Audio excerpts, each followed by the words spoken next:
আজকে হলো 14ই মে, বৃহস্পতিবার।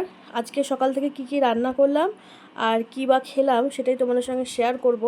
আজকে কিন্তু বেশ আমার ছুটির দিন গেছে, আজকে তেমন কিছু রান্না করিনি, হালকা পাতলা রান্না করেছি আর বৃহস্পতিবার ঠাকুর ঘরে অনেকটা সময় কাটিয়েছি।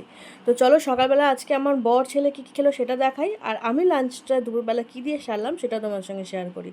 সকালবেলা দেখতে পাচ্ছ বর নিয়েছে এখানে আম, নারকেল, দুধ, আখের গুড় আর ভাত দিয়ে মেখে সকালবেলা খেয়ে গেছে আশ্রমে। ছেলেও গেছে সঙ্গে, ছেলে খেয়েছে এদিকে ঘি ভাত আলু সিদ্ধ দিয়ে মেখে দিয়ে যায়। আজকে তো বৃহস্পতিবার, তাই জন্য কোনো আমিষের ব্যাপার নেই, সব নিরামিষ। এই দেখো আখের গুড় দিল, এই সব কিছু দিয়ে একসাথে মাখবে, মেখে তারপরে খাবে। ও ভীষণ পছন্দ করে এই খাবারটা, প্রত্যেক বছর গ্রীষ্মকাল পড়লেই এই খাবারটা খাবে। আগে এর মধ্যে কী দিত বলো তো, কলা। এখন যেহেতু সুগার সেহেতু কলাটা আর অ্যাড করে না, তো এই খায়ও প্রত্যেক মানে গ্রীষ্মকাল পড়লেই।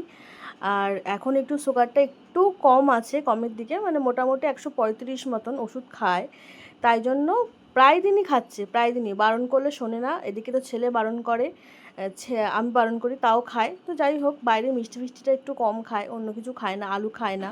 আর এই খাবারটা খেতে কিন্তু দুর্দান্ত লাগে। আমি খেতে ভালোবাসি না, আমি ভালোবাসতাম না, কিন্তু ও মাখলে ওই প্রসাদের মতন করে দেবে, আমি একটুখানি খাবো, মানে আমাকে খাওয়াবে, ছেলেকে একটু খাওয়াবে, বাবান খা খা বলে বাবানকে খাওয়াবে একটুখানি, আমাকে খাওয়াবে একটু, খাও খাও বলে। ভীষণ ভালো করে মাখে, দারুণ লাগে, দুর্দান্ত খেতে লাগে। কিন্তু আমি নিজে মাখলে মনে হয় এতটা স্বাদ হবে না। আমার দাদু, মানে আমার যে দাদু ছিল মায়ের বাবা, সেও এমনি করে মেখে খেত, তার মাখাটা আমার ভালো লাগতো না, কিন্তু আমার বরের মাখাটা ভীষণ ভালো লাগে। তো যাই হোক, ওরা এইসব খাওয়া দাওয়া করে ওরা চলে গেছে আশ্রমে। তারপর আমি নিয়ে বসেছি একটা রুটি আর আম। এই আম দিয়ে রুটি আজকে আমার দুপুরের লাঞ্চ গোবিন্দভোগ চালের ফেনা ভাত, শুকনো লঙ্কা দিয়েছি একটা, আমি শুকনো লঙ্কা খেতে ভালোবাসি, কাঁচা লঙ্কা খেলে ভালো হতো, আমি শুকনো লঙ্কা খাবো আজকে।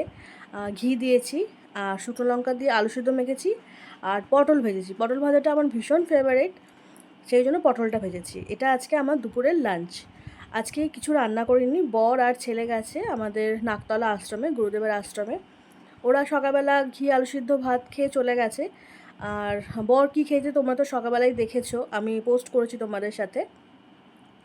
আর আমি আর সকালবেলা ভাত খাইনি, তো দুপুরবেলা আজকে ভাবলাম গোবিন্দভোগ চালের সিদ্ধ ভাত খাই। আমি সিদ্ধ ভাত খেতে আমি ভীষণ পছন্দ করি, আর শুকনো লঙ্কা দিয়েই মেখেছি। শুকনো লঙ্কা খেলে গ্যাস হয়, কিন্তু তা সত্ত্বেও ভাবলাম আজকে অনেক দিন পর একটু খেয়েই নিই। তো এই হলো আজকে আমাদের লাঞ্চ, আমার লাঞ্চ। তো তোমরা এই ধরনের খাবার কে কে খেতে ভালোবাসো অবশ্যই কমেন্টে জানিও, আর ভালো লাগলে লাইক করে দিও। Thank you.